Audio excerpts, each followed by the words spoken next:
There's a lot of life advice out there. Now, with the internet, we have everyone and their grandmas giving out advice on how to live your life. But you'd be surprised that even the popular ones that are thought to be the classics, aren't even that great. The advice you hear most of the time are easy on the ears. They sound correct and makes you feel good at face value, but when we look deeper, we can see that these advices are incomplete. And in this video, we're gonna be looking at and dissecting bad life advices that you have definitely heard of before, and then we're gonna be looking at their counterpart, the good advices. Do more to do better. This advice suggests that to be more successful and for your life to be better, we need to work harder and do more activities, more side hustles, and more of everything. Because of the modern hustle culture and the popularity of these self-improvement and motivational channels, we are conditioned to believe that the reason we aren't successful is that we just aren't working hard enough. The hustle culture promotes us to do more and more activities for our life to improve, but in reality, that's not true at all. Sometimes, being busy gets mistaken for progress. But these two doesn't always correlate, because if you focus on too many things all at once, you'll end up not making progress on any of them, since your attention is constantly being divided up into so many things. You can also get burnt out, which will put a dent on your productivity and progress that you so badly need. We are too caught up with trying to add more things to our life to make it better, but rarely do we think about the things that we could subtract.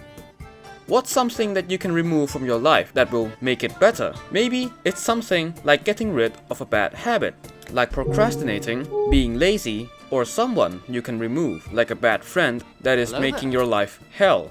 This advice works when we are applying it to level up in a single skill. For example, if you want to get better at a sport like football, you can definitely practice more to get better. But as a life advice in general, it is still incomplete. A better advice would be to work smarter, not harder. This advice promotes flexibility on the different ways you can work to achieve the same goal. Some will cost us less time and effort, which we can spend enjoying other parts of life. Follow your passion, or do what you love. This advice tells us to do what we like to do. If we like gaming, we should be an e-sport athlete. Athlete? Is that what you call them? I'm not really sure. If you like drawing, we should become an artist. If you like cooking, we should become a chef. The long way. While there's nothing inherently wrong with trying to make a living off your passion, just following your passion is an incomplete advice. There's a reason why the vast majority of people fail at making a living off their passions. First, our love for something can and will fade eventually. We might get bored, or we might like something else. Especially when your passion gets turned into a job where you're constantly working to make ends meet. People often go off of their motivation, but they lack discipline required to pull through. Most people can't keep their feet on the pedal and push through to do the work when they don't feel like it. So as a result, their projects of going big stagnates and then fail. Second is that we don't have a clear way on how to monetize our passion. Our passions might only be our personal joy. Just because you feel happy playing the guitar doesn't mean that your bills will be paid tonight. Because at the end of the day, you still gotta get that bread. Somehow, you gotta find a way to make money off of it, whether it's becoming an artist, content creation, or some other way. To approach this advice with a better way, let's look at Steve Jobs' speech again. I'm convinced that the only thing that kept me going was that I loved what I did. Your work is going to fill a large part of your life, and the only way to be truly satisfied is to do what you believe is great work. And the only way to do great work is to love what you do. Did you catch that? Not only did he say, do what you love, but he also added, you should love what you do.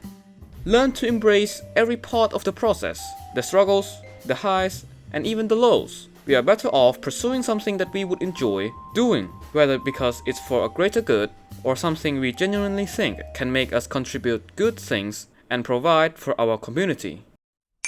Just be yourself. We've all heard it before, and you know what? I don't think it's half bad. It's definitely a good advice if you know how to use it. And in this case, if you aren't a freaking loser. The thing is, this advice discourages change. We might be told this and think that we are only limited to what we are now. But that's just not true. Just like how we change as we mature, you can also change into a new and better person while still being authentic. So as you may have guessed, the completed version of this advice is not only just to be yourself, but to be the best version of you. And you can still remain authentic because as you improve yourself, your personality is also going to automatically change with you.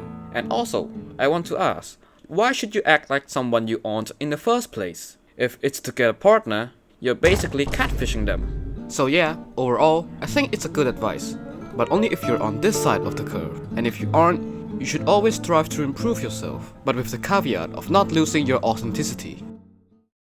There's a lot of advice out there, and they come from every part you can think of. Not only from your family and friends, but also on the internet. Anyone can give out their opinions on how to live, but ultimately, it's our responsibility to pick and choose the ones that serves us the most. Just because there's a lot of advice doesn't mean that they're all fit for our way of living. So that's why we must be mindful of our goals, our values, and what path we are trying to take for our life.